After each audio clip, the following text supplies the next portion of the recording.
আমার বউ আমাকে আসার সময় বলছে চাকরি যদি তুমি ফেরত না পাও, তুমি যে বাড়ি ফেরত আসো তাহলে আমি গালার দড়ি দিব সবার সামনে। বাংলাদেশের সংবিধান সর্বোচ্চ বড় আইন, সেই 32(2) অনুচ্ছেদে বলা আছে কোনো আইনের দ্বারা যদি কোনো কর্মচারী সংযুক্ত হয় ওই আইন ওখান থেকে বিলুপ্ত হবে। যেমন আমি তার উদাহরণ দেই, আমাদের আইজিপি স্যার বাধ্যতামূলক অবসর ছিল বিগত সরকারের আমলে, তার সাথে বৈষম্য করা হয়েছিল, কিন্তু এখন সরকারের আমলে ইউনূস স্যারের আমলে তাকে ডিআইজি থেকে আইজিপিতে রূপান্তরিত করা হয়েছে। মানে উনি যে আইনে আসছে আমি কনস্টেবল, আমাকে সেই আইনে আনা হোক, ঠিক আছে?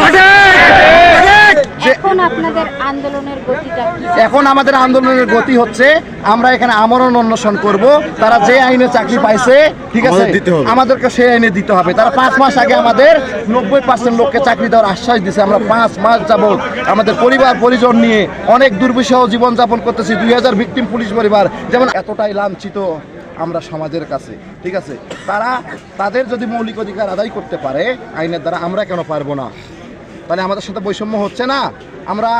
আমি ব্যক্তিগতভাবে 2200 পুলিশ পরিবারের পক্ষ থেকে বলতে চাই, আপনারা তাদেরকে প্রশ্ন করেন আসলে কোন আইন দেখতে চাচ্ছে, সেই আইনের ব্যাখ্যা আমি দেব।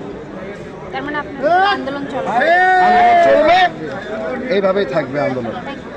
সম্ভব তাদেরকে বহাল করার আশ্বাস দিয়েছেন, যেই আশ্বাস গত 6 মাস ধরে আমাদেরকে ওনারা দিয়ে এসেছেন।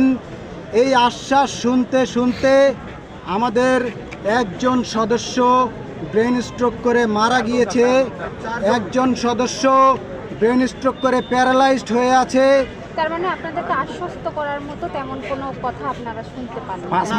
5 মাস আগে আমাদেরকে আশ্বস্ত করছিল, ঠিক আছে, যে 90% লোক আপনারা চাকরি পাবেন, কিন্তু 5 মাস পর উনি আজকে এসে বলতেছে যে হচ্ছে আইনের মাধ্যমে আসতে হবে।